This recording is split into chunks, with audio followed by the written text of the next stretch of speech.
All right. Well, welcome everybody. My name is Pat Petrini. Really want to. I can't tell everybody how excited I am for this. I'm really excited to just be on here, hanging out with a few hundred of you. It is very exciting. Now, just before we get started here, just a quick little, like technical issue. You should, on the right-hand side of your screen, see an opportunity to ask questions, like you can pose questions, things like that. If not, you may have to, on kind of the left-hand side of the screen, there's a little box with a colorful outline around it. There's that list of apps on the side of the screen, and you may have to click that box to enable it. Or if it asked you at anywhere, do you want to, Pat is using the webinar on air plugin, do you want to use that? You might have to tell it that you do. This is the first time I've used this particular software in combination with Google Hangouts, so we're trying out for the first time. Also, one more quick thing. I'm going to assume that you guys can hear me, but if you can't hear me, it would be fantastic if you, in the question and answer section, if you maybe let me know. But I'm going to keep going here. So anyway, again, I so appreciate everybody being here. Really excited about this. We're going to be talking. Got a ton of stuff that I want to share with everybody, and I'm going to tell you a little bit about. Basically, I'm going to lay out. Here I've got my other screen over here. So I've got some slides that I'll be sharing with everybody. What we're going to be talking about here is how to build a real estate machine, a real estate income generating machine, even if you have no money, bad credit.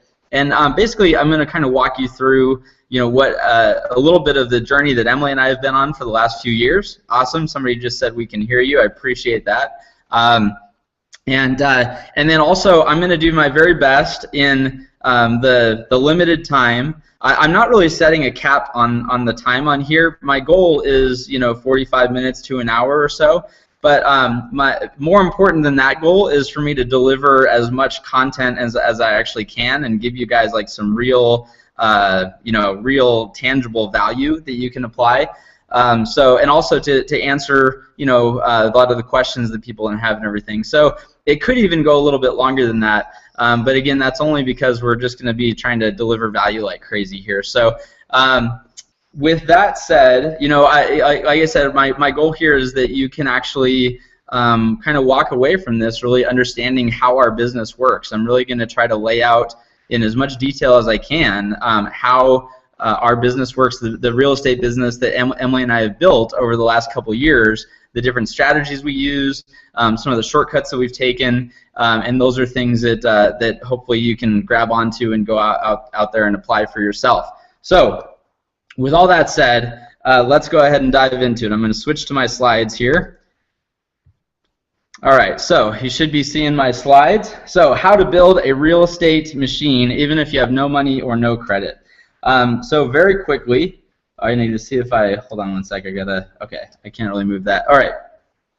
Okay, so I'm going to teach you, what I'm going to be showing you is how Emily and we kind of lost everything, and I put in parentheses financially because we didn't lose the important stuff, right? But lost everything financially a few years ago. And then within about 18 months of being at like what for us was really our rock bottom financially, within about 18 months we were able to purchase about $6 million worth of real estate, and I mean it when I say that we had no money and our credit was trashed because of just a lot of things that we went through after the economy kind of took a turn, and a lot of people experienced kind of some rough years during that time. So, but we were able to kind of turn it around and have our best year ever the next year. So one year was our worst year ever by a big margin, and then the next year was our best year ever by a big margin. So that was a fun turnaround. So very brief, I'll the obligatory introduction here, just very quickly for anybody that doesn't know me or know my background, which is probably most people on here. So I out of high school was actually introduced to sort of the direct sales world, and did well there. Had if you're familiar with a company called Cutco Cutlery, You know, a lot of young people out there selling kitchen knives and kitchen products. I had an amazing experience with that company, made a lot of money for a 18, 19, 20-year-old, and got some really, really amazing sales training with that company. And then that kind of introduced me to the world of entrepreneurship and being in business for myself, and just a lot of personal development and growth that I was taught in that company that I think is I'm very grateful for, because I think it's stuff that people are not oftentimes exposed to by that age. And so that really kind of set me on my path as an entrepreneur, and became a $1 million earner in the direct sales area. And then as I've mentioned, I lost it all. After the economy started turning in 2008, the business that Emily and I had at that time started really suffering, and so we kind of like really lost our passion for that. We ended up getting out of that and going in a different direction. But I mean, our income had dropped significantly. While we were making good income, prior to the crash, I've always been pretty disciplined financially. So I always would be putting like half of my income away and investing it. The only challenge is I was investing it all in real estate, and so we all know what happened to real estate at that time. And I thought that I was investing in real estate. I thought that I was a real estate investor at that time. I was doing my best to apply some of the stuff that I was learning and reading. But man, in hindsight, you're like, what the heck was I doing? And it seems so obvious in hindsight, but at the time, you think you're doing the right thing. And anyway, everything crashed. My net worth went from very positive to very, very negative very quickly, which again it did for a lot of people around that time. And we found ourselves with no income, with no business, with like tens of thousands of dollars of credit card debt, because we were trying to make payments on these houses, and we were having to like dig into our credit cards to make payments on these houses that we had bought, trying to prevent foreclosure and stuff.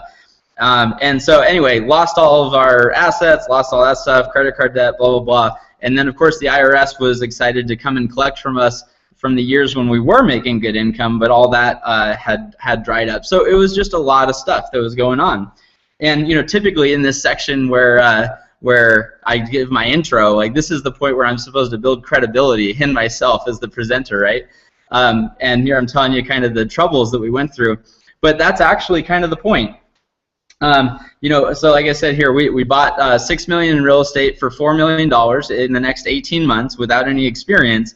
And that's like my point that I'm trying to share with everybody on here, is that we didn't come into this when we started this business as like savvy real estate investors or a background in real estate or anything like that.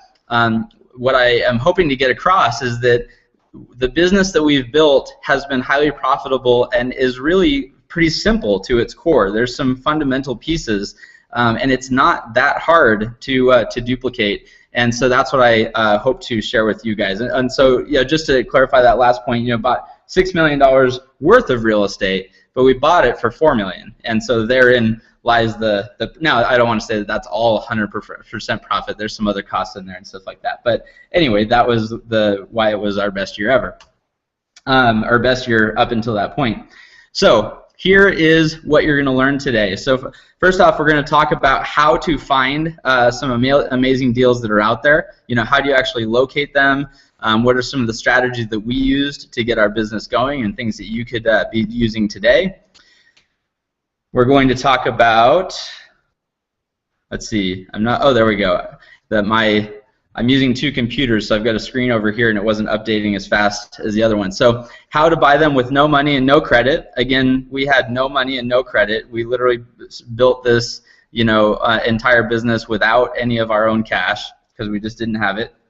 And then how to put together your dream team. That is a really critical piece. It has been a really critical piece for us, especially in building something that today really gives us a lot of time freedom, and we can make some pretty significant income without it being a massive drain on our time. And that's largely because we have a team in place that we can leverage. So that's a big piece of it that we're going to talk about here. Oh, and then and I guess I threw in this last bullet, like how to make $31,000 from the beach. Well, I just threw that in as an example. Some of you may have seen some of the videos that I just as one example of one of the recent flips that we did, which was just done a couple weeks ago.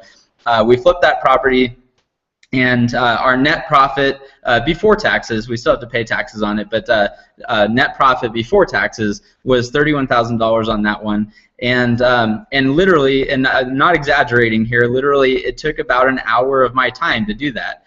Now, I want to preface that because it's really important to me.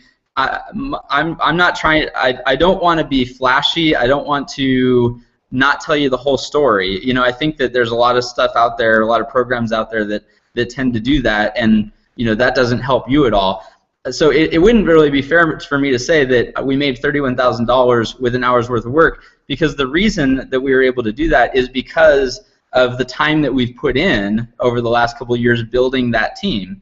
But now, because we've built that team up, we have sort of what I call deal funnels that we'll be talking about later, that where deals are coming to us, good deals, good, you know, high value properties are coming to us that we can purchase, we can rehab, we can turn around and flip. And in most of the cases, I'm signing the documents to purchase it. I'm signing the documents to sell it. I'm doing a little bit of communication between my team, but it's not super time intensive on my part. And again, that's just because of the system and the team that we've set up. So we're going to talk about that.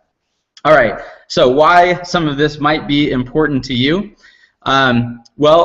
If you've never known where to start, I think that that's a big thing that holds some people back from diving into real estate.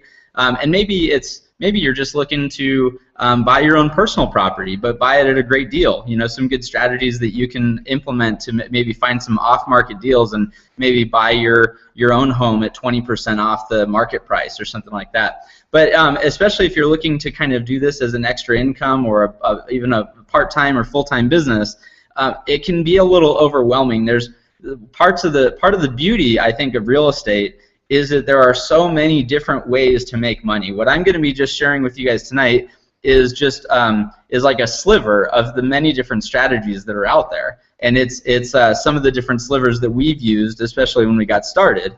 But there are so many different ways to make money, which is exciting, but it also comes with it some complexity, and it can be a little bit overwhelming for people to get started. So hopefully this might clarify that if you can relate to that. The other thing is maybe if you've been to the seminar, and I put that in quotes because probably a lot of people on here can relate to what I'm referring to as the seminar. Actually, I was just communicating earlier today with somebody that's on this webinar tonight with us, and he was texting me about a seminar he was just at. And by the way, this is not a knock at all to the sort of seminar industry out there. But probably a lot of us can relate to the flyer or the ad or whatever that you saw for the free seminar on investing in real estate. And you go to the free seminar, and the purpose of the free seminar is to upsell you to the 3-day weekend, and the purpose of the 3-day weekend is to upsell. And the 3-day weekend was $200 to $500. Then the purpose of the 3-day weekend was to upsell you to the boot camp, which is $3,000 to $5,000. That's about like a week long, and then the purpose of the boot camp is to upsell you to the coaching program, which is anywhere from $20,000 to $50,000. Now, again, I'm not knocking that model, and I've bought a lot of those seminars. I've been in those coaching programs. The reason that they do that is it works, and there are some great education programs out there. I'm just saying that part of that is what has motivated me to kind of put together this webinar and then the program that we're going to be talking about later. Is I think that there's a way to deliver the same value, or at least very, very near the same value at a much lower price for people. Make it much more affordable. So, and the other reason that this might be important to you is you might just be looking for, or you might really need an extra stream of income, or maybe you've got to knock off some debt, and flipping a property would be a huge help for you, something like that. So, is this for you? Maybe you need to pay down some debt. We talked a little bit about that. If you're looking to create a major stream of income that can really help you free up some of your time, maybe you hate your job and you're looking for something to replace it with, or maybe you're just looking for something where you can substitute some income and take a few extra vacations, or send a kid to college or whatever. You want to, maybe you're already, I know actually for a fact that there's a lot of people on here tonight that are already real estate investors to some level. You know, you've bought some different properties, or maybe you're very experienced, and so my other hope would be that you'll learn some things on here that might be able to help you to ramp it up to the next level and maybe scale up a little bit. So, and the last thing I just wanted to put on here is if you, I put, you know, maybe you're a just tell me what to do type of person. That's kind of what I would consider myself as. I've kind of learned over the years that I think, you know, I've got plenty of weaknesses, but I think one of my strengths is that I'm pretty coachable. So if I can just locate somebody that can just tell me what to do, I'm pretty darn good at just following instructions. Like, I can paint by numbers. If I can just find somebody that knows what they're doing and will just tell me what to do, I am not afraid of hard work. I will put in tons of hours. I will work my tail off if somebody will just like literally point me in the right direction. But sometimes that's actually kind of hard. There's a lot of noise out there, and so it's hard. You go from one direction to another to another to another, and a lot of times it's just not really clear of what exactly to do. So that's what I'm going to hopefully, you know, my goal to try to lay out for you is exactly what we did and exactly what you might do kind of going forward from here. So a couple of house rules, important things. I promise you this is not a pitch for the seminar. I don't have a free seminar that you can all attend after this. I do have a program that I'm going to share with everybody, but of course my goal, I think that when you hear about it, that my goal is that the price actually shocks you at how small it is. So hopefully we'll see if I deliver that or not. But it does take work. Obviously, we're not talking about, you know, I don't know, get rich. I've never seen any get rich quick things out there. It's, you know, obviously it takes work. I worked my butt off for a long time before we got this system in place. And I also should probably throw out the obligatory disclaimer. You should not take anything that I say here as legal advice or legal advice or financial advice. Here's my favorite disclaimer: is that, look, I'm not certified in anything. I have no college degree, so I have no credentials. I've been to the School of Hard Knocks and learned some stuff there, and I'm kind of sharing what I've learned. But you probably shouldn't take my advice on anything. So there you go. How's that for a disclaimer? All right, and we all start somewhere. Just start. Actually, okay, yeah. I was like, I don't remember what I meant by that.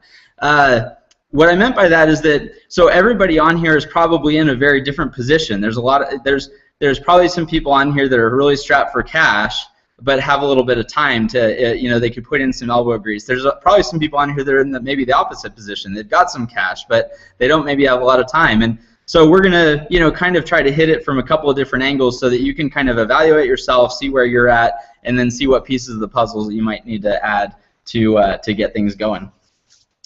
So, all right. So I'm just going to very quickly give you a quick synopsis of our background. So, you know, or I mean, kind of how we got where we are. So I had mentioned that we did a little bit of real estate investing. I had done a little bit of real estate investing prior to kind of the crash. You know, I was really I've always wanted to break into real estate as a young entrepreneur, and I was reading Robert Kiyosaki books and going to seminars, and I just always knew that there was like great, you know, stable income, you know, residual income to be made from building up a rental portfolio, the opportunity to really leverage yourself and build wealth quickly. I just knew that there was a lot of opportunity in real estate, but I had always kind of struggled to kind of figure out how to break in. And then, like I said, I went to the seminar. Many times. I've spent probably at least $40,000, $35,000 or $40,000 on education in the real estate world. So I've definitely been to the seminars. I've paid for the coach. If anybody can relate to that, there was you know, one of my first experiences. I hired this coach for about $5,000, and that was a huge chunk of change for me. I was probably 22, or I think I was 22, and this guy, his name was Corey. And by the second, we had like a weekly call or every other week call with Corey. And by the second or third call, it became very clear that Corey could not care less about our success. He just was required to get on the phone with us for a half hour every couple weeks. And it was just a complete waste of $5,000. So, you know, it was like this strong desire to get into it, but just not sure how to find the right people and the right resources to like crack into the real estate world. So then, like I mentioned, you know, we kind of hit our bottom.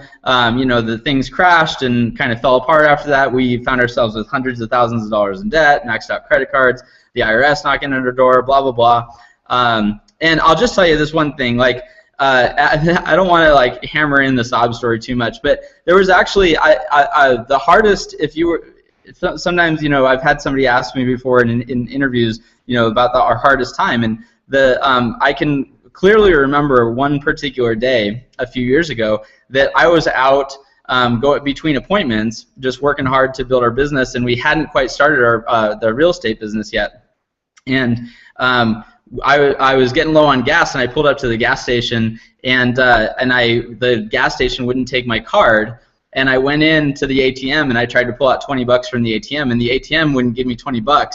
I literally didn't have $20 in the bank. I had to buy a stick of gum and then get cash back, to like $10 cash back, in order to put a couple gallons in the car and get home. And we had no credit cards because we had settled our credit cards, you know, a little bit prior to that. So I had wrecked my credit and all this kind of stuff. So, you know, it had gotten pretty low. Now, I like to also preface that with I think that we've always had a very, very fortunate life, and I think it's always important for all of us to recognize how lucky we are. Most likely, if you live here in the United States, you are likely part of the 1%. And a lot of times I say that, and people are like, you know, look at me a little bit funny. What I mean by that is the 1% of the world population. It's right around $35,000 or $40,000 in annual income. If you make more than $35,000 or $40,000 in annual income, you're actually make more than 99% of the world population, which is amazing and unbelievable to me. But anyway, it's highly likely that for most of us that are on this webinar, that our worst day financially is still better than most days that most of the people in the world will ever experience in their lifetime. So always important to be grateful, and I appreciate you sitting through my sob story there. So okay, so how we turned it all around. A key piece for me is I found a mentor, and I was able to link up with a mentor here in Phoenix. Like I said, I'm somebody who's willing to work my butt off if I can find somebody that'll just point me in the right direction. And I was able to locate a mentor here in Phoenix that is now a great friend of ours, and somebody that we had known a little bit before, but we've become great friends. And that's actually always been an important piece for me. If I look back at the different successes that I've had in my life, I can easily point you to who my mentor was at that time. So I really have come to believe that that's such a critical piece to really taking your success to the next level, is having some sort of mentor in your life.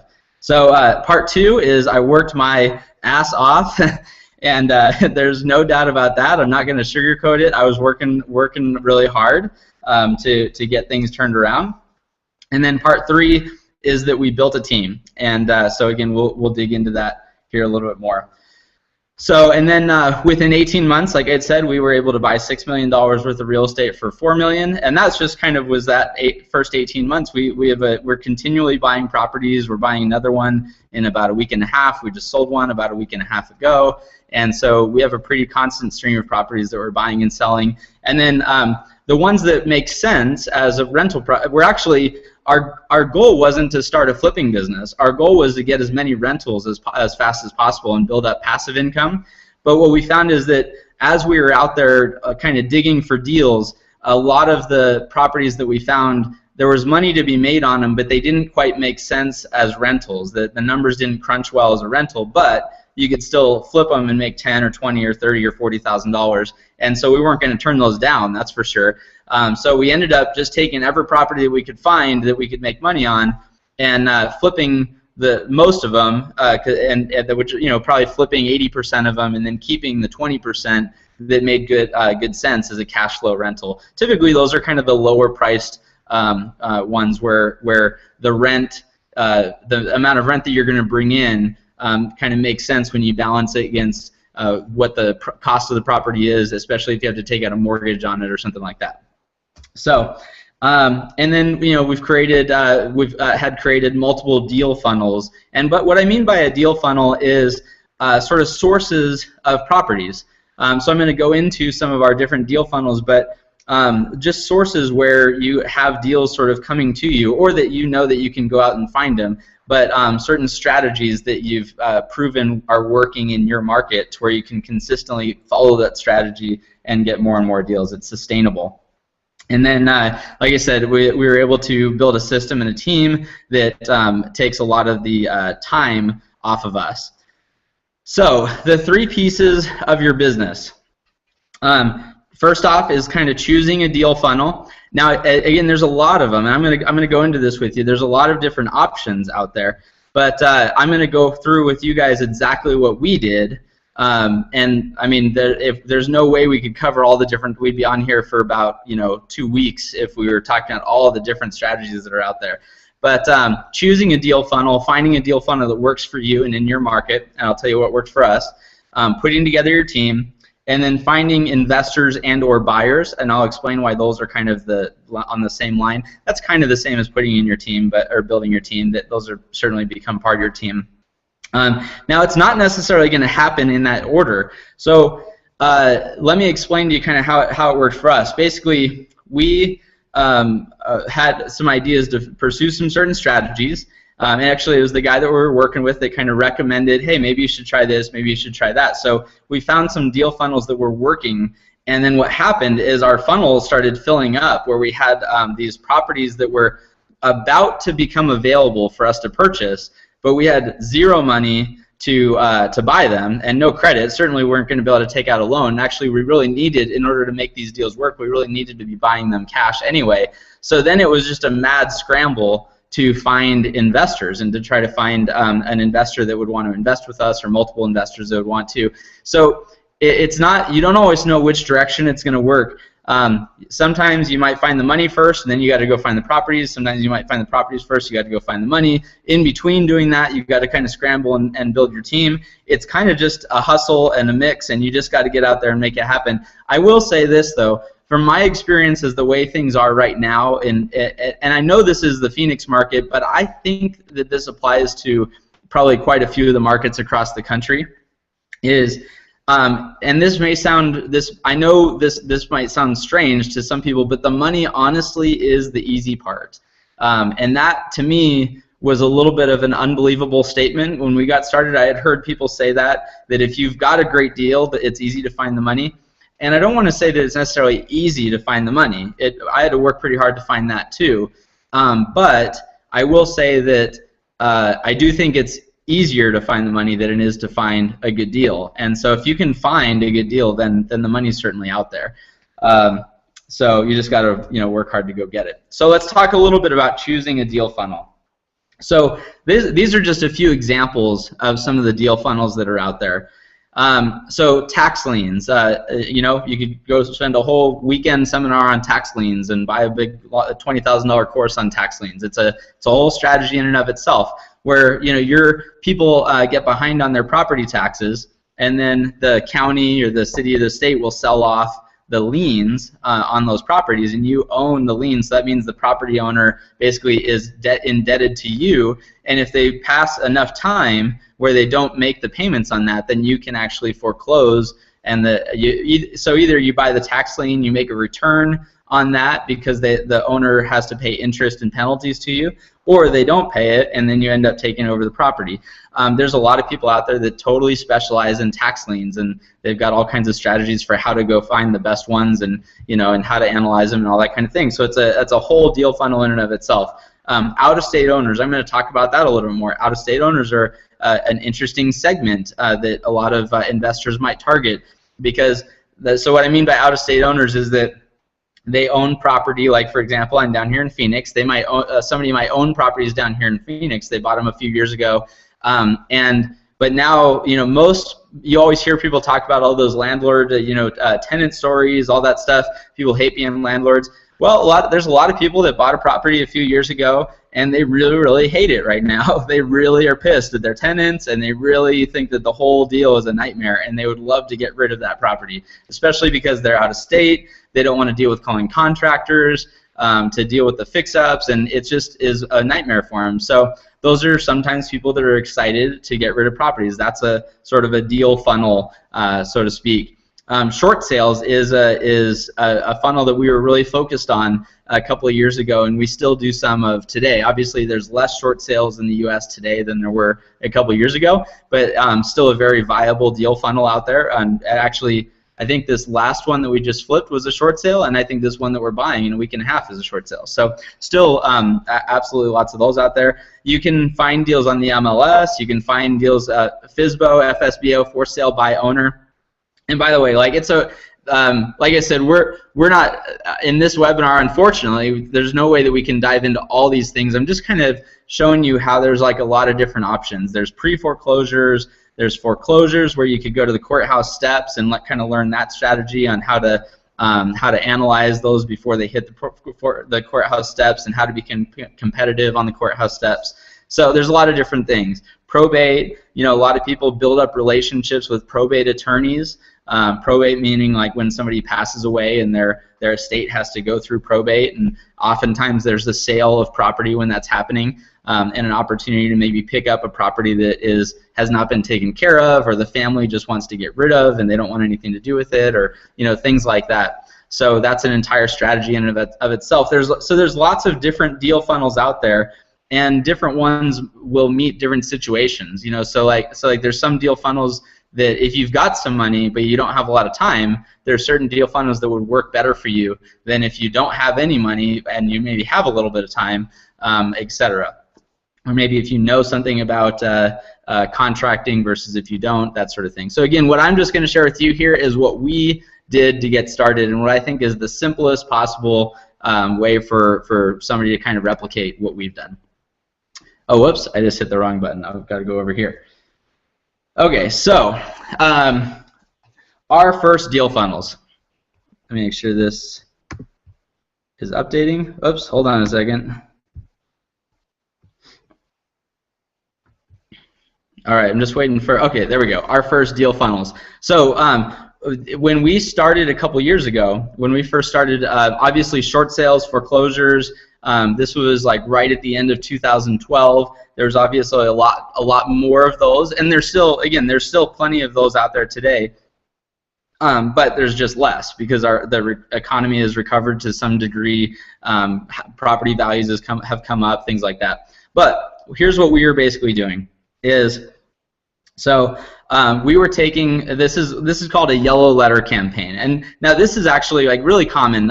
If you go, there's a lot of you'll hear about this in a lot of like kind of real estate circles, real estate investor circles. They just call it a yellow letter campaign. And the reason it's so popular and because it's such a commonly taught strategy is because it works.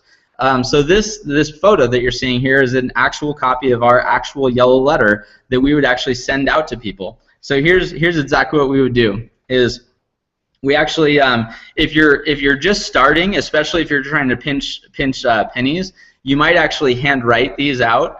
The yellow letter is meant to be, you would send it out to somebody offering to buy their house, and but it's meant to kind of feel very personal, very casual, and kind of like a letter that you might get from a neighbor or from somebody just in your same city or something like that. So you might not be able to read that, but it basically just says, Dear John, my name is Pat Petrini. My wife and I would be interested in buying your house at, and then it has their address on it. Please call me at this number if you're open to it. And it says, thanks, Pat. And then at the bottom, it actually had this message in Spanish, which was actually a bad idea. This is a copy of a test. This is a picture of a test run that we did to have a Spanish option because we were marketing in areas that had a heavy Hispanic population. But the problem with having that Spanish line on the bottom, which says if you speak Spanish, call this number. We had somebody else that was willing to take those calls for us.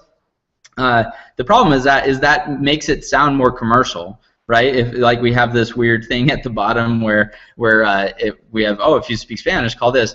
And the whole point of the letter is that it's meant to feel very casual, informal, like you're just getting a letter from somebody who drove past your house and loves it and is interested in buying it. The envelope is like is the size envelope that you might receive a birthday card in, not like a long skinny envelope like you get junk mail in, but kind of a wider or fatter envelope that you would get like a birthday card invitation or birthday party invitation or something like that. And this font, this is a font that we have a printing company that was printing these for us, and still does with all of our direct mail campaigns today. And they have this font that looks pretty convincingly handwritten. It looks like somebody took like a little Sharpie and kind of just hand wrote it all out. Now some people will kind of look and analyze it, but we had such great results with this that we quickly wanted to scale up, and so we were sending thousands of these a month. And I'm just doing another campaign this week where we're sending out a couple more thousand. So this is something that we do on a regular basis. Obviously, it gets a little impractical to handwrite several thousand, but if you're operating on a smaller scale and you're just getting started, then it might make sense to sit down and handwrite, or pay your son or daughter to kind of sit down and handwrite these things out in nice handwriting. Because obviously, if it's clearly handwritten, that's going to feel more personal, less like a marketing message, and it's going to get a higher response.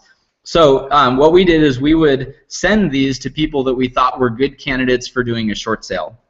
Now, how do we find out if they're good candidates for doing a short sale? Well, we would get a list from our title company. So that's another piece of building your team that I'm going to talk about. So we established a relationship with the title company, and I'll talk about that in a little bit.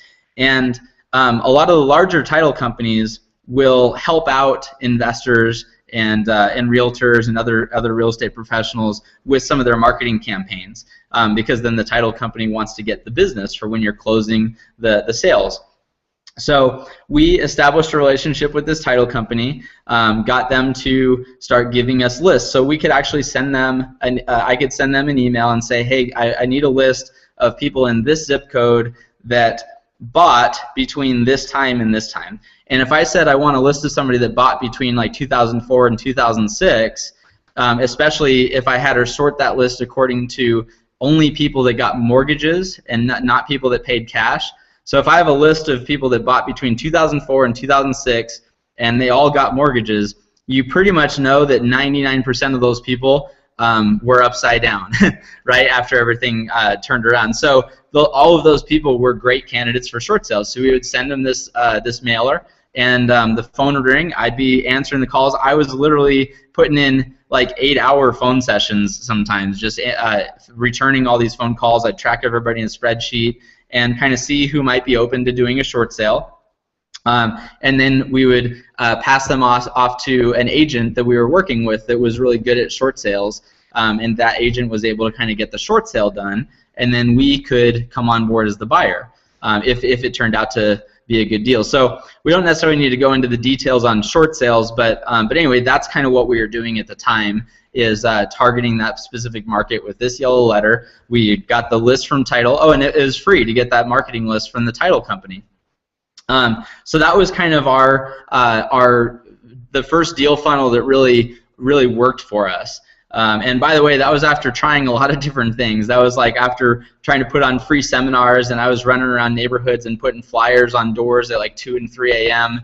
And then having nobody show up to the seminar. And we just tried a bunch of different things, and then we finally found this one really worked for us. So as soon as we found something that worked, we just totally cranked it up and tried to scale it as much as we could.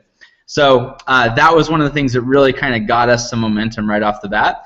The other thing that I started doing is reaching out to realtors, and I literally kind of am a big believer in batching projects. So I wanted to meet with a lot of realtors to see if we could establish some relationships with any realtors that might be able to bring us some good deals. And so I would set up appointment after appointment after appointment and just book myself, for a few hours at a coffee shop, meeting realtor after realtor after realtor, and I literally sat down with 100+ realtors in the span of, I don't know, a month or a couple months, and drank a lot of coffee those couple months. Now that's really kind of a numbers game type of thing, because here's the deal with realtors, and I apologize for actually probably anybody who's a realtor on this call is probably going to agree with me, but most realtors are not very good at what they do, and most realtors are not going to be very valuable to you as a real estate investor. You have kind of this spectrum of realtors. So on one side of the spectrum, you have realtors that have like really no skill and no value to you. And then on the other side of the spectrum, you have very highly skilled and highly established realtors. They're probably brokers by that point, very likely. And the problem with them is that they don't need you because they're oftentimes already investing. Anytime they do find a good deal, they're buying it for themselves. So the realtors that are actually kind of maybe a little bit valuable to you are some of the ones in the middle where they're new and they're new and maybe not super skilled, but they're really hungry. So if you can send them on some very specific tasks looking for certain types of properties, then they're willing to go out there and like really shake the trees and try to find some of those properties. Or you've got some of the ones that are very well established and are very very skilled and very knowledgeable about the market. They've got a good customer base, good client base, and all that kind of stuff, good relationships, but they just aren't investors for whatever reason. It just doesn't appeal to them, or they haven't wanted to go that direction, in which case as long as you can sell yourself as a good option to them, then they might be very excited to bring you some of those deals, and that's some of the relationships that we have with some of the realtors that we work with. And so I guess a quick note on that is it's important to realize, why would a realtor bring you a deal? It's important to know like kind of where we fit in oftentimes as investors. In a normal market, if a home is in a good condition and the seller isn't in a hurry to get rid of it, then typically they could just list it on the market and just wait and get kind of top dollar and just wait to get top dollar. If it's a normal market, there's a decent amount of activity. So there needs to be a reason that we as investors typically need to buy properties at a discounted price in order for it to make sense for us, in order to flip it or to even buy it as a rental. And so in order for a seller to sell a property at a discounted price, there has to be kind of some sort of extenuating circumstances there for them to do that. Maybe the house is trashed and they don't have the money to fix it, or they don't have the desire to fix it. Maybe they're in a big hurry to hurry up and sell it before they get foreclosed on, or a death in the family, and they just want to get rid of it. There's a million different circumstances that could be, but it's important for us as investors to recognize that those kind of happen, and then we can clearly communicate that to realtors that might be interested in working with us, and that way they kind of know what to look for to try to bring you some deals that might make sense for you. So that was kind of how we got started. It was really doing these direct mail campaigns to short sales, and then really connecting with a lot of realtors. And by the way, out of meeting with like 100+ realtors, I literally have like 3 or 4 that are great people that we love working with, that bring us good deals regularly, and that's just the law of averages. That's just kind of how that's going to work out. I think that's probably pretty normal. So the next piece that I wanted to talk about is building your team. So this, I hope that this is one of the parts that really seems kind of not too overwhelming to you, because it really, you don't have to have that many pieces in place. Now, it's really, really important that you have quality people in each of these positions, but you're not looking for a ton of people. You don't need a team of 50 different people. Who do you probably need on your team? You probably need a realtor or a broker. That could even be you if you wanted to get your license. I don't have my license. Emily doesn't have her license. And there's actually some reasons that we have chosen not to get our license. I'll mention that when we get into the Q&A section, because I know that's one of the questions people have. But you probably want to have a realtor or a broker that you can build up a relationship with. For me personally, I don't want to spend the time marketing the property. When we put a property for sale, I don't want to field the calls and do like the for sale by owner stuff and do the field the calls and do the home showings and do all that kind of stuff. I want to pay a good realtor or broker to do that for me, so that I don't have to do that stuff. Now, again, there's a lot of different options here, especially if you're trying to squeeze every dollar that you can out of a deal. You might be really excited to save those few $1,000s or thousands of dollars that you could save instead of paying the realtor or broker. You might be excited to do that part. But I like paying them to do that. The other thing is that is access to the MLS.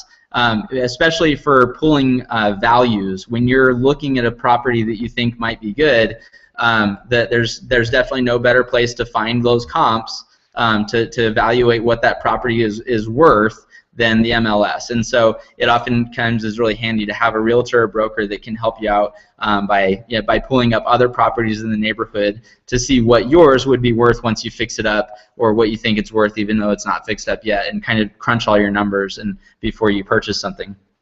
The second really important team member is a title agent. And that's really kind of for two reasons. One is that so that you can get lists, like we talked about. If you're going to do any direct mail campaigns or anything like that, having a title agent or a title company that you can work with that's willing to pull lists for you and kind of gather data for you is hugely valuable. And also, a great title agent is just amazing when you're a great title agent will prevent a lot of deals from falling through. And so, just interviewing a lot of different title agents, I kind of take just a law of averages, a law of numbers approach to this kind of stuff. If I was just getting started today, I would just set up appointments with like 15 or 20 title people and go interview them all. And if you're new, you kind of have to puff up your chest a little bit and act like you know what you're talking about and try to like fake it till you make it a little bit in order to get them to want to work with you.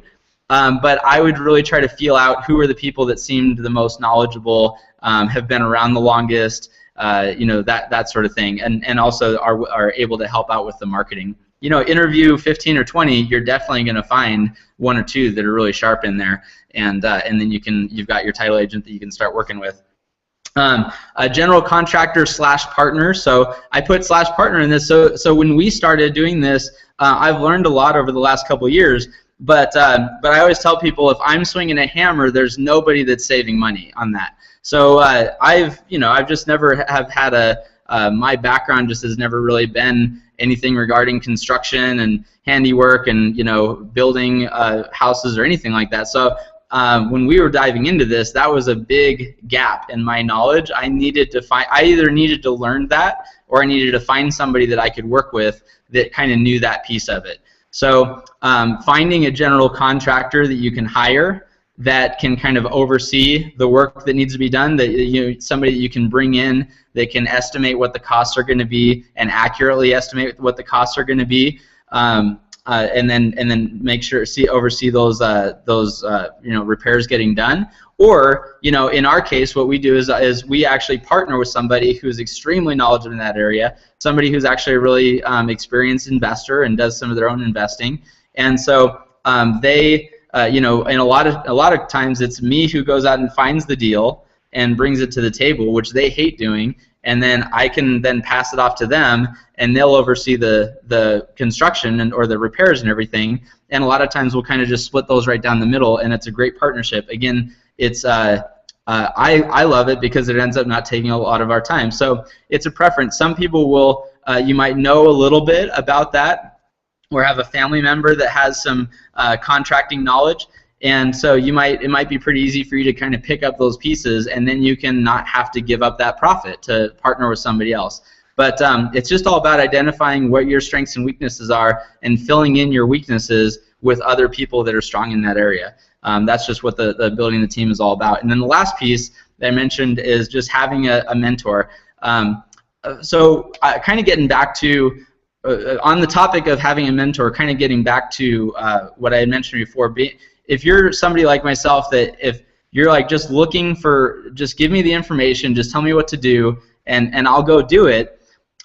Real estate is not super hard and complicated, and there's a lot of information out there telling you how to do it, but it's also easy to make a $10,000 or $20,000 mistake in real estate. It's easy to miss some numbers and stuff. So having somebody that's knowledgeable that you can kind of bounce some of those ideas off of and kind of make sure that you're going down the right path is so valuable. So there's a lot of ways that you can find that mentor. Maybe networking locally. I'm going to talk about this program that I'm going to create here later at the end that I'll announce here. But that could be an answer for that. But just going to real estate investor association meetings in your area, talking to friends and seeing who they might know that invests in real estate. But really getting out there, and again, like kind of law of numbers, talk to a whole bunch of real estate investors and try to build up that relationship and find somebody that there might be a good mentor relationship that you can develop. For the person that I ended up kind of becoming my mentor down here, when we were first getting started, we were able to bring value to that relationship, because even though he is a very experienced investor and has flipped like 1,000 properties himself, and he owns dozens and dozens of rentals himself, he's kind of at a point where he doesn't need to go out there and hunt down the deals. So the fact that when we were just getting started and I was willing to put in that time to bring a lot of deals to the table, that brought a lot of value for him. So of course he was excited to work with us and answer questions and kind of guide us through some of it, because we were bringing all these deals to the table, and it was making him money, it was making us money, and we were able to kind of build that up together. So it's not a cookie cutter thing. Depending on what partners you're going to need and what knowledge you have and what you don't is kind of how you need to decide how to build your team. But get a few of these key pieces in place: realtor / broker, title agent, a contractor, mentor. Once you have all those pieces in place, you can just pretty much spend your time finding the deals. That's pretty much what I spend most of my time on, is just going out and finding the deals, building more of these deal funnels, and getting more deals coming in, and then the rest of the stuff is mostly taken care of. All right, moving on. Oh, I keep hitting the wrong button. Hold on. Okay, so finding investors and buyers. So I'm going to move through this quickly because, again, I feel like we're already going long. All right, so finding investors / buyers. So why do I say finding investors / buyers? Because there's a couple ways to approach this. You could find if you didn't have the money yourself to purchase some properties, you could find somebody that was willing to invest with you. That you might pay them a fixed return, like a percentage, an interest rate on their money, or you might bring them in as a partner as well and split some of the profits.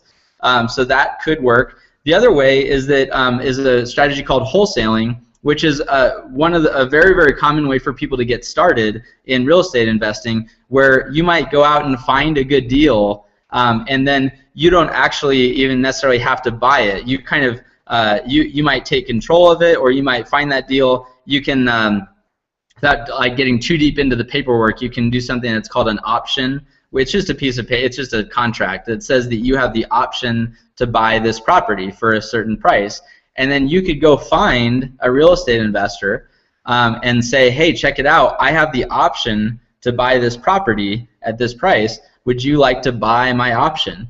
And they could buy that option off of you for $10,000 if there was enough profit in there for them as well. And so you never even had to buy the property. You didn't have to, deal with any of that kind of stuff. You are just kind of finding the deals and then passing it off to somebody else who has the ability to buy it and fix it and do all that sort of thing. So so having a source of funds or a source of buyers that you can just turn these deals over to. And sometimes you might make a little skinnier margin than there. You might make $3,000 or $5,000 or $10,000 or whatever. But hey, that's awesome. You can turn those fast, and you don't have to invest the time in fixing up and all that kind of stuff. You just find a property, turn it over to this guy, make your cut in the middle, and you're moving on to the next thing. So it's a great way to get started and start kind of building up some cash.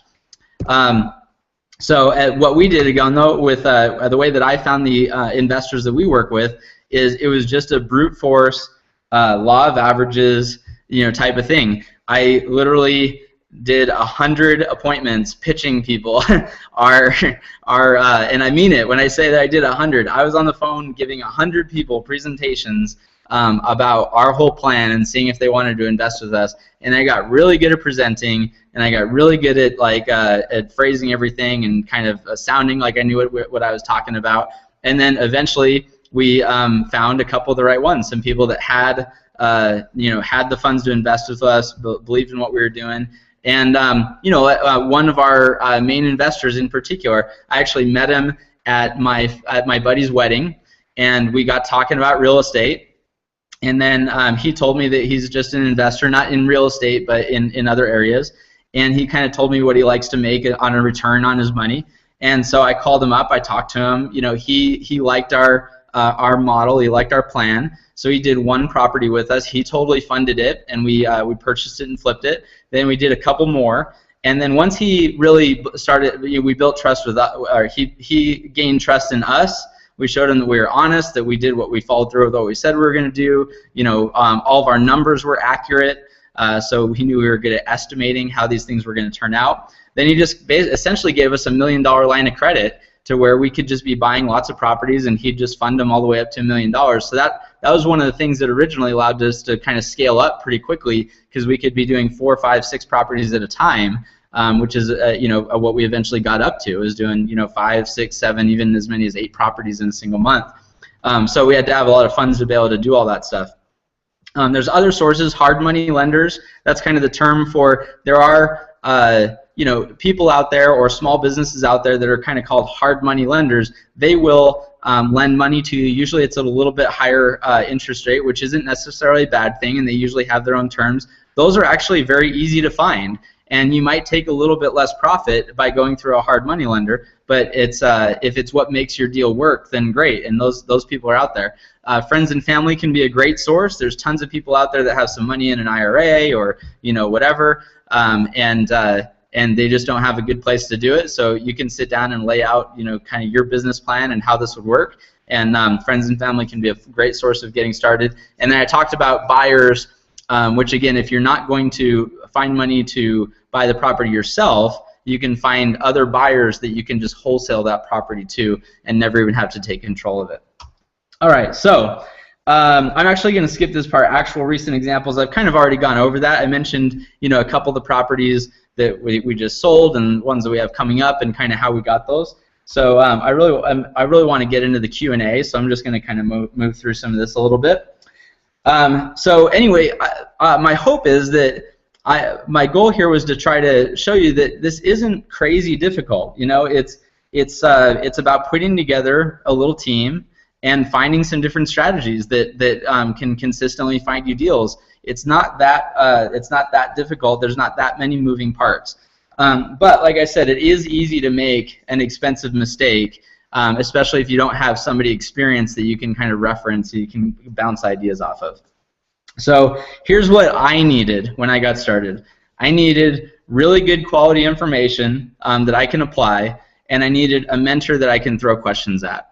Now, one of the things that I actually, one of the really good, years back, like before the crash and everything, I had invested like $20,000 in this real estate kind of college type of thing, and one of the things that you got with that was sort of a library of audio, like recorded seminars on lots of different strategies of real estate investing. And even though I spent a ton of money on that, and I didn't necessarily, well, I tried to apply some of the information, but I still, didn't really know what I was doing at that time, and everything crashed and whatever. Having that sort of access to sort of a database of information on all sorts of different topics has been something that was really, really valuable to me. But still, trying to implement it is still a little freaky, because you're like, okay, I'm getting ready to buy this property. I hope I crunch my numbers right, because if not, I might be losing $50,000 or something, which is, especially when you're getting started, that's like your whole year in income, or I mean, whatever, that you might be trying to live off for your whole year. So it can be super intimidating and scary. So I had access to some good information, and I was just kind of lacking a mentor that could kind of help guide me and figure some stuff out. So that is kind of my vision for what I'm going to be, I'm kind of sharing with everybody today, and that I wanted to kind of announce on this webinar is, a couple weeks ago, well, actually recently, over the last couple months, I've had a lot of people, actually I'm just going to switch to, my slides are all done, so I'll just switch to talking to you guys now. So I've had a lot of people recently asking me about real estate investing and that sort of thing, and so I just kind of thought, what if I put together some sort of mentoring program where I could like try to give people what I wish I had when I got started, and I've been really thinking a lot about what would that look like, and I kind of sent out some feelers with some videos that I put out recently, asking people, is that something they'd be interested in? The response has been amazing, really amazing, and I'm so grateful that so many people have responded positively, and we have like hundreds of people on this webinar right now, which is unbelievable to me. So I've just thought so much about how I would structure this thing. So what I decided to put together is my name right now. I don't know if I'm going to keep this name, but I'm calling it Inner Circle Real Estate Academy. So that's what we're going to call it, is Inner Circle Real Estate Academy. And here's what this Inner Circle Academy is going to kind of look like. Is I have put together kind of an online forum where it'll be two pieces actually. There will be kind of a library and a forum / personal mentoring. So the library is something where I'm gonna build out, and have been working on, and I'm gonna continue to build out a pretty dense library of a lot of information, lots of video training, resources, everything on different aspects of real estate. I'm going to, we talked about all those different deal funnels. I'm going to build out different modules on all of those different types of deal funnels, all the things that we're doing, and also reaching out to other people that I know that are professionals, that are really savvy people that are doing other strategies that we're not doing. I'm not going to try to claim that I'm an expert on every single area of real estate investing, because I am not. But I know a lot of people that are very, very good in a lot of different areas that I can bring to the table, and create a lot of content to give all the members of this academy access to just a ton of great information. And then on top of that, on top of having that library of information, I'm putting together kind of this this forum. Initially it's probably just going to, as we get started, like right now, it'll just exist in a closed private Facebook group, and then eventually it'll grow to kind of a more built-out forum. But a forum where everybody who's part of this group will be able to ask questions, both of me, but also of each other, because we're going to have a lot of people in here that are very savvy people in different areas. But it's going to be a way that I can directly interact with people, because the balance is trying to do something. My goal with this is to do something that's very affordable for people. But in order to do that, you have to have more people involved, right? So it's a scaling issue, trying to figure out that balance. But I think that we're going to do it really well. So people will be able to interact in this forum. I'm going to be on this forum, daily, regularly, answering people's questions, recording videos based on what they need, different things that they're out there figuring out, and they've got a question here or a question there. I'm going to be laying out case studies on all the different properties that we do. So as we're doing different properties, I'll show you exactly how we found them, exactly how we financed them, exactly what the repairs that we did to them, what kind of paint we used, all this kind of stuff, really detailed information. We're going to do live walkthroughs. I've got a property that I'm walking through next week, and so I think I'm going to record that and do like a live walkthrough where myself and my partner, we're going to go through and show you everything that we plan to do to that property, and like break down the numbers for you, and why we're going to do this and why we're not going to do that. Are we going to go with granite, or are we going to go with whatever, something else, something cheaper? So I'm going to show you all that kind of stuff. And then on top of that, there'll be, we're just getting this started. This is kind of like my announcing of this program. So the people that are joining now, the advantage that you're going to kind of have is that I'm going to be building this program around you. So I'm really going to be reaching out to each of you, seeing what your needs are, and then kind of building out the content that you need in order to get things going. And I'm going to be very accessible to the people that are part of this group, so that I can, be helping you guys succeed. Eventually it'll grow, and eventually, I might have to raise the cost a little bit, and might have to make some changes. But initially, it's really going to be able to be something that that will be very intimate, I think, and have a lot of individual attention, even though there might be a number of people involved. So just checking my notes. Okay, here, let me throw this thing up here. So this is like the offer that I got to enable on here. So this, oh, I was like, what the heck is that? Okay, so this thing, you should see it on the screen right here. But so this is kind of how it's going to work. You can, join Pat's Inner Circle Real Estate Academy. And you get, like it says, join Pat's investment community, get complete access to his mentoring, and take your real estate investing to the next level. So that sounds awesome, right? So here's how it's going to work. Is again, most of the seminars are out there. If you want any sort of one-on-one mentoring, my experience is you're probably going to be paying, on the very lowest side is $5,000, and then upwards of $20,000 to $50,000. What I'm going to do here is It's not going to be $1,000. It's not going to be $500. I'm going to be doing $67 a month. So it's the lowest possible price that I think I can possibly do to make this thing work. And so it's going to be $67 a month for anybody that wants to participate. There will be two options if you go to if you click on that link, and oh wait, you can't even see it yet. I have to click on the button that says show offer. Okay, now you should be able to see it. And I guess, by the way, if you're watching the recording of this, you may not be able to see the offer. The website would be realestate.patpetrini/order form. So realestate.patpetrini/order form. And I'm sure that wherever I post this recording, I'll put a link there and everything, but it's realestate.patpetrini/order. Oh, it's order-form. Order-form. This is like the worst product launch ever in the history of webinars.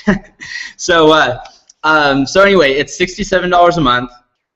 You'll have access to the form. You're going to have access to all the material that I'm going to create. I'm going to pour everything that I've got into giving you guys everything that you need and answering your questions and making this kind of thing happen for you. If you do a 6-month plan, if you like prepay 6 months instead of just doing 1 month at a time, I'll give you a 33% discount. So you're basically like buy 4 months, get two months free. So if you sign up on the 6-month membership where it'll just bill every 6 months, then you get 33% off. It's like $287, I think, or $268 for 6 months. And here's the other thing is that for everybody that's part of this, you guys are like my, anybody who jumps in with this, it jumps in to this with me at this early stage. It means a lot to me. And so I definitely, as this ramps up and we grow this thing, I'm definitely going to increase the price here in the relatively near future. But anybody who is joining with me currently, you're going to just be able to lock in on that price. As long as you stick around, you're going to keep getting the same price. You lock in that 6-month price, and I'm just going to keep giving that to you as long as you keep renewing. So there's that. Let me check out my notes one more time. Okay, now let's get to the Q&A. That was basically the deal there. So that offer I think is going to stay up. So you can click on that as much as you should be able to click on that. If you can't, just let me know in the Q&A.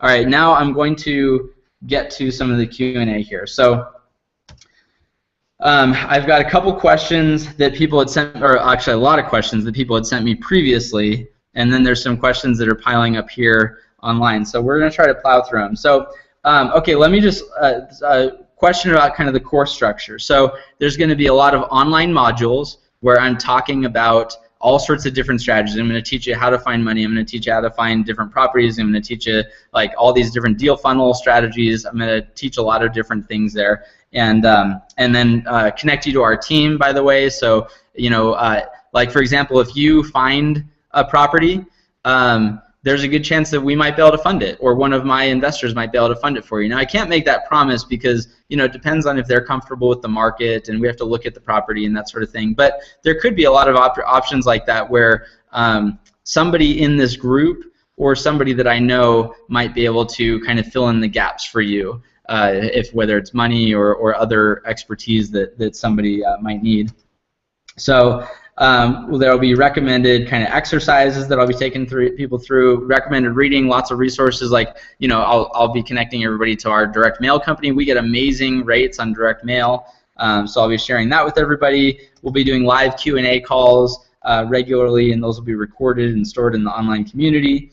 Let's see, and then direct access to me, obviously, for me to be able to answer questions as you're running through into different things. Access to my team, I can bring them on as guest speakers and things on different topics.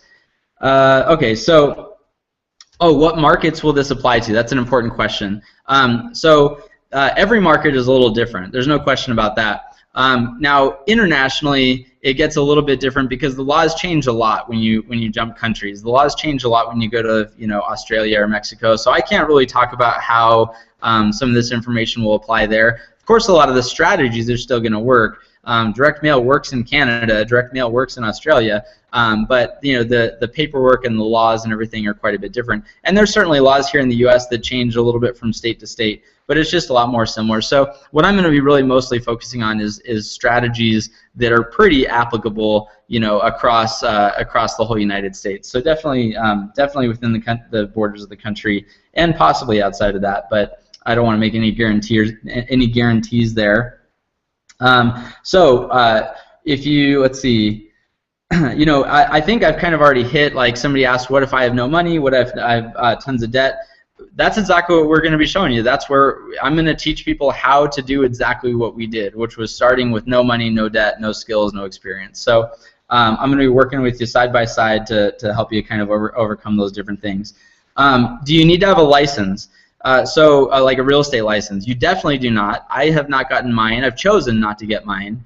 And the reason that I've chosen not to get mine is that, at least in Arizona, if you have a license and you're doing any kind of that direct mailing type of stuff, you have to disclose that you're a realtor. And the second that you disclose that, the person receiving that direct mail sometimes feels like you have an edge up on them because you're a professional, so you might be more able, in their mind, they think you might be more able to take advantage of them, so you get a lower response on your direct mail. So I actually chose not to become an agent, particularly for that reason. I can tell you the classes that you have to take here in Arizona to get your license are completely useless. They're not going to teach you how to be a realtor or how to be an investor or anything about real estate in general that you need to learn. They teach you all sorts of ridiculous stuff that doesn't make any sense. So there's no value, at least here in Arizona, there's no value in the courses to get the license. The only reason to get the license is if you want to recapture some of that commission, which you might want to do. That's a great thing to do. Or you might want to kind of get your feet into real estate by becoming a realtor. I mean, that's a great way to get out there and kind of learn the market and start making some money. So I'm not at all against getting your license. You just want to be clear why you need to do it, or why you want to do it, but you certainly do not need to do it. So let's see. How long does it take? How long does it take to get good at it? Well, you don't necessarily have to be good at it as long as you're working with people that are good at it. We got things going pretty fast. Within a few months, we were starting to make money, but that's also because we were working with people that were good at it. So you got to find some of those people, and you got to be working hard. Can I do this by myself? You definitely, if by yourself means like you don't have a spouse or something like that, absolutely, of course. But it is going to probably require kind of putting together a team and getting out there and kind of networking with some people, so not totally by yourself. Somebody asked, I need to get out from underneath a property, so I'm assuming maybe they're upside down in a property. Can you help? Certainly, we'll be happy to. I mean, whether anybody who's on here, whether you join this program or not, if you have some. If you're in a certain situation and you've got a question, feel free to email me or whatever, and I'll do whatever I can to help you out with that situation. Can I wholesale deals to your team? So yeah, totally. I mean, that's one of the huge value, I think, of being part of this community that I want to build here, is that you may find a good deal and not have the money, and there's probably guarantee you there's people in the community that have the money to buy it from you if it's really a good deal. Or I might be able to, or some of the other people involved. So, so most definitely there will be that opportunity. Now, I don't want people to come into this with the idea of like I'm going to be very, with the forum and everything, I'm going to be very anti-pitch fest. It's not going to be an opportunity for people to come in and kind of pitch their different things or their professional services. But for sure, if we can make different deals happen by working within the group, I'm really excited about that aspect of it. This is a good question. So why would somebody invest with an investor, or invest with somebody that has terrible credit? Of course, your credit score is a reflection on how well you were able to keep up with your promises that you made financially in the past.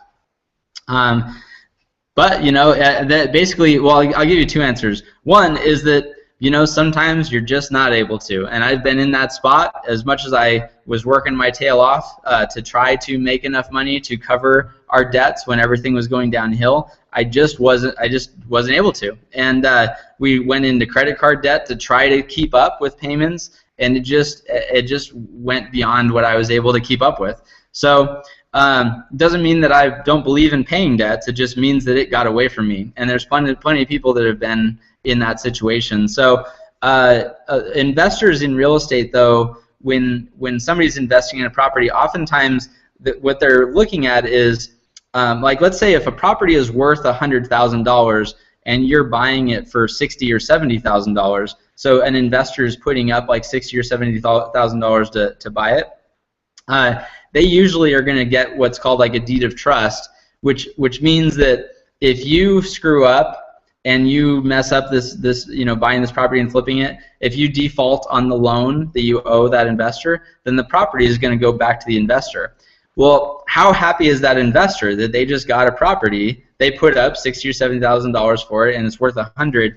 Oftentimes when people are investing in real estate, like for our investors that lend us money to buy these properties, they don't care about our credit, because the best thing that could possibly happen to them is if we default and then they get to foreclose on us and take the property. They'll make more money that way than they will just collecting their interest from us. So it's not an issue about like what your credit score is and stuff. It's really more about analyzing the deal and is it a safe and secure investment for them, however things turn out. So credit just doesn't weigh in as much in that kind of situation. Let's see. How will an experienced investor realtor benefit? So yeah, that's a great question. One thing I would say as a realtor, I think that it's so many realtors don't understand investors, and they think that they do, but they don't. They don't know how to crunch the numbers from an investor standpoint, and realtors will oftentimes bring investors deals that are just not good. And if a new investor were actually to buy it, they would end up losing money. And it's just because the realtor was kind of maybe being a little optimistic when kind of analyzing it, but it's something that happens so often. So the value for a realtor would be to kind of understand investor language, and then also to become an investor themselves. The value for an experienced investor would be to have access to the library of material that we're creating and have access to the community. So certainly, I mean, I consider myself a somewhat experienced investor at this point, but I also know that I'm experienced in certain little niches, and there's a million different niches out there in the real estate world. So I'm going to be working hard to bring a lot of knowledge on those different niches, even if it's not me bringing the knowledge, it's other people I'll be bringing to the table. I love this one. I'm a landlord and it sucks. Well, okay, so let me just say this. Landlording is great if you do it right. We're landlords, and it's pretty darn hassle-free if you buy right, if you have good property managers that are taking care of it well and not hassling you. So landlording can be great, or landlording can really, really suck. It's a matter of doing it the right way, and that's of course going to be a big topic that we're gonna cover. Let's see. Oh, where can we meet in person? So this is kind of cool. Like this is another thing that I am thinking about putting together. An idea that I had is that I think it would be a blast if, for people that are part of this group, if we do like a weekend here in Phoenix where everybody, it would just be, you know, whoever could it would just be everybody kind of on their own dime, but anybody that could come out, and we'll do like a weekend, do some tours of some properties and like really dig into stuff of the properties that we have doing here, that we are in the middle of here.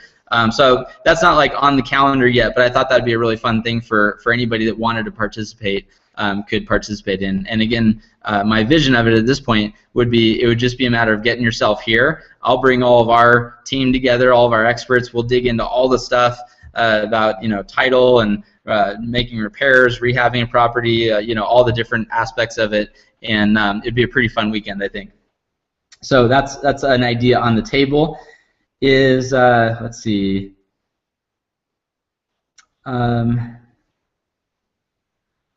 How did you find your property management company? Again, it's just kind of screening multiple people and screening a bunch of property managers, and then going with the one that you feel has the most experience.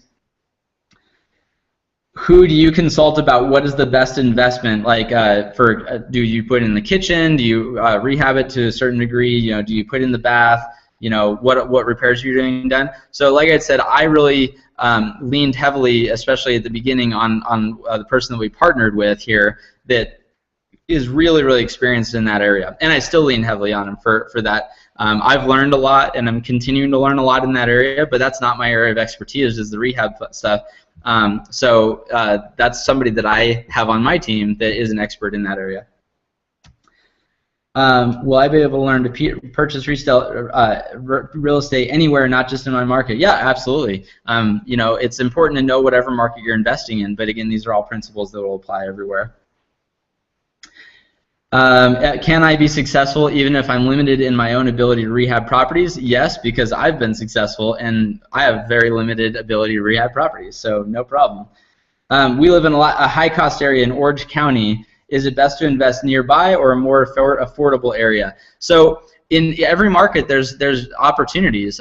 Without question, in high-value markets like you know, Southern California, Hawaii is the highest valued market in the country. On average, like median house income, and there's just different strategies for those different markets. There's some really cool strategies that we'll be talking about some high-end market strategies, and that we'll be teaching. So there's all these different ways to approach it with different markets. So we'll teach them those for sure. And then they asked about being a long-distance landlord. You know, being a long-distance landlord is no problem if you have a good management company, but that's a big but. You got to find a good management company. Okay.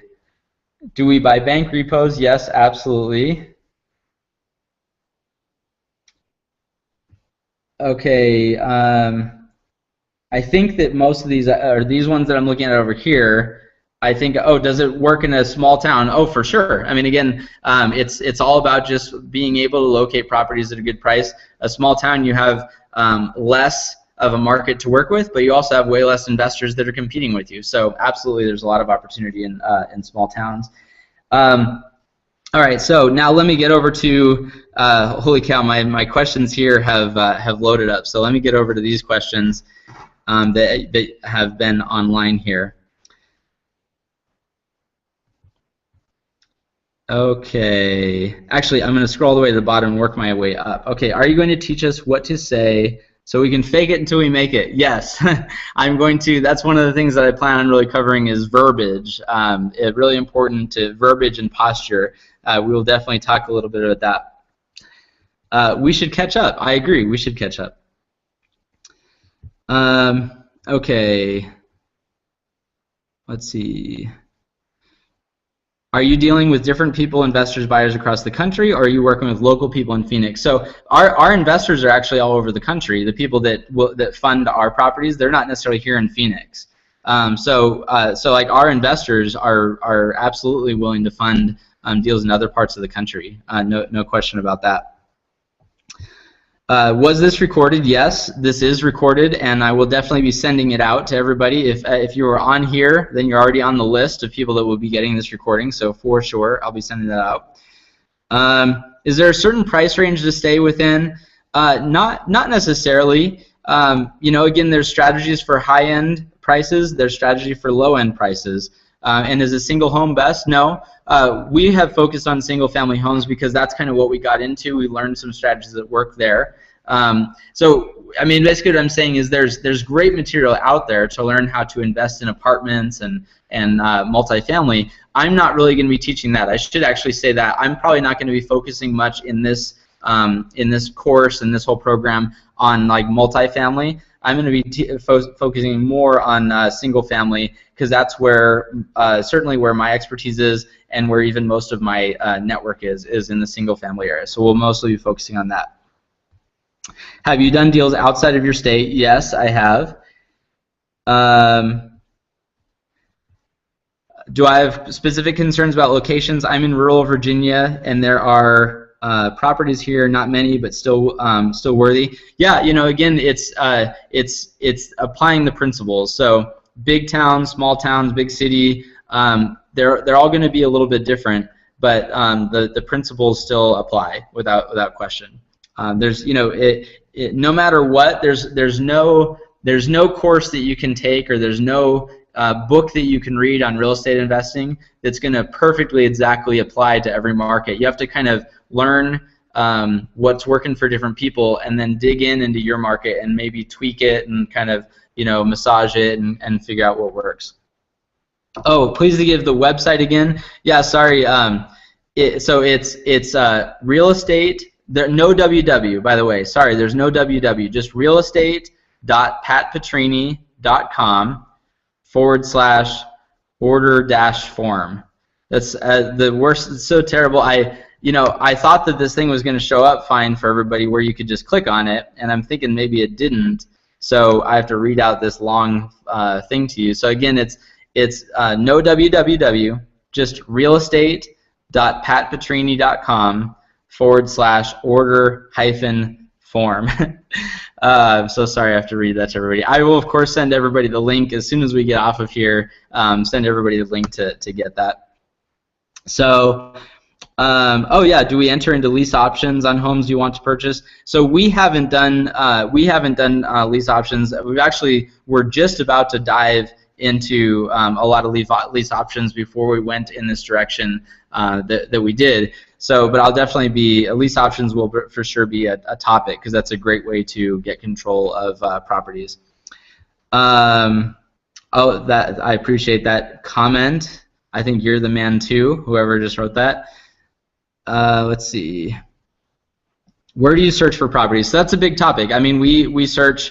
A lot of it, again, we do a lot of direct mail, but a lot of it is kind of putting out feelers. We have realtors that are bringing them to us. There's a lot of great strategies that I'll be teaching about how to find some kind of some good niches on the MLS that are probably being overlooked by most people, that you might be able to get in and snatch those up, even though they are listed on the market and everybody can see them. There's some hidden value, so there's some cool strategies there that we'll be teaching.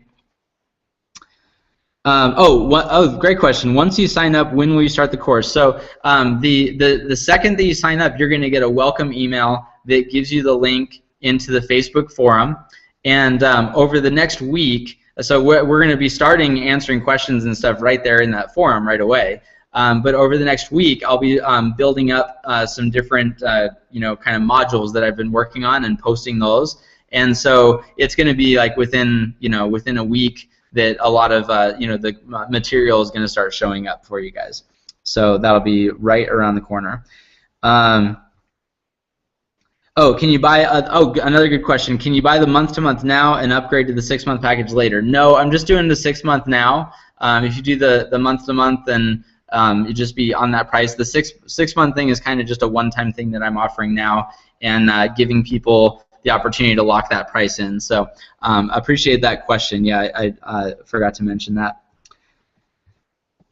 How does insurance work on the flips? That's a good question. When you're flipping properties, because the property is vacant, you typically want to get what's called a vacant home policy or a commercial policy. Without getting too much into the details there is a different type of insurance that you want to have, because most typical insurance policies won't cover vandalism if the property is vacant. So we get vacant home property, or vacant policies, basically is one word for them, that will cover that sort of thing even though the home is vacant. That's really important. Obviously, if we've had air conditioning units disappear and stuff like that, that would not have been covered if we had the wrong policy. So that's a good question. Name of states that make sense for the course. So I honestly think the stuff that we'll be teaching is going to apply very generally. There's going to be certainly differences from state to state, and we'll try to mention some of the slightly legal differences between some and the other. But I think that the principles in terms of finding properties, building a team, that type of thing is really going to apply across state lines. Will there be detailed information on building your team? For example, I can interview 100 realtors, title agents, and contractors, but I don't know what I look for and ask. I won't know if I found the right person. Absolutely, that's a great question, and yes, for sure. I know that I kind of breezed over that on this just from a time standpoint, but for sure we're going to talk about like what makes a good title agent, what makes a good realtor, how to what questions to ask. Those types of things, definitely, because I mean we're going to really dig into like building your team because that's such an important thing. So yes, for sure we will be digging into that. Okay, so somebody said you talk well. Thank you. Can you teach me what to say when I talk to an investor or property seller? Absolutely. That's another really important topic. Is when you're talking to sellers, phrasing, words, verbiage. That's going to be a big topic for sure. Is that's stuff that it's a topic that I'm actually relatively passionate about with my sales background. Is I know how different of an impact you can have saying one thing versus another. So we're definitely going to talk about that. How do I feel about the Bay Area market in California? I think it's great as long as you're buying a good deal. So that's and that may sound like a generic answer, but it's the same thing. People ask me, well, what do you buy here in Phoenix? And my answer is anything that I think I can make money on, I buy. So we will dig into a lot of those different things, but that we buy condos, we buy townhomes, we buy in all different areas of Phoenix, we buy way outside of town in rural cities. If we are convinced that we can make money on it, we buy it. So let's see. Okay, somebody asked for the website again. I know, so sorry that I made you guys type that out. I'll say it one more time, I guess. There's no www. It's just realestate.patpetrini.com/order-form. realestate.patpetrini.com/order-form. Okay, and then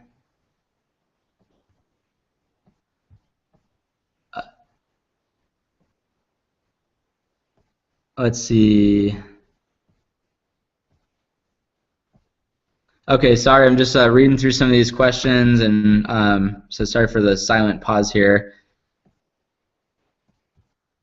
Oh, good point. So, Ryan, you said there's no title agents in Massachusetts, but realtors can pull those lists for you. Perfect. Where does the money come from when you don't have the money down? So typically you're buying it all cash. If you are going to be flipping the properties, you're going to be buying it all cash. So there's not necessarily like a down payment. There's going to be, so the arrangement that we have with our investors is our investors fund the full purchase price of the property. So if we're, buying a property that's worth $200 and we're buying it for, $150 or something, they're going to put up the full $150. And so I actually then we have a partner that will cover the kind of part of his responsibility is to cover the rehab costs. So but again, that's all very negotiable with the investors that you're working with. So it's just part of kind of like as you're talking to different investors, deciding how you're going to structure it. But of course, we needed to find a way to not. We didn't have any money, so it's just a matter of talking to enough people to where you can find somebody that is agreeable to your terms, and it certainly is possible to be able to do it without having to come out of pocket at all, even for the repair costs. That's what we have done and continue to do. Oh, bandit signs. Yeah, great question. For sure, bandit signs are a great strategy. Actually, there's a guy that I work with here in town that is like a bandit sign master, and he's one of the guys that I want to bring in as a guest speaker to talk all about bandit signs. That's a great source for leads, and so we will definitely cover bandit signs. So I think that I've pretty much gone through the questions. And Ryan, I know you said you've not directed an answer back to anyone. I wish you would respond to questions. So before this, in the emails that I had sending out, I had a lot of people that submitted questions over the last couple of weeks that I kind of promised to answer on this. So I was kind of going off of those and then getting to these ones that were posted. So I apologize for the the delay there. I mean, it's all the same people that were on here tonight as well, but people kind of posted questions in different ways. So I think that I covered all of these. So let me just close with this. It means the world to me that you guys were on here, that we had so many people show up to this tonight. I hope that you took away some value from it. If you have some additional questions, I'll be sending an email out to everybody, right after I finish this up with a link to the order form and all that kind of stuff. Sorry for that confusion. But if you have any other questions about how the course is going to work or that sort of thing, then just shoot them back to me, and I will probably be hacking away at my email tonight to get back to everybody with all kinds of questions. So anyway, I can't tell you guys how much I appreciate it. I hope that you had some good takeaways here, whether you decided to do this program or not. If it sounds like a good fit for you, then I'm excited to work with you guys that do decide to do it. It's going to be a learning experience for me. It's going to be a learning experience, for you as well, I hope. But I'm really excited about it. I think we're really going to be able to create a ton of value, really give people a lot of tools. And again, like I said, my goal is to create the program that I wish existed when I got started.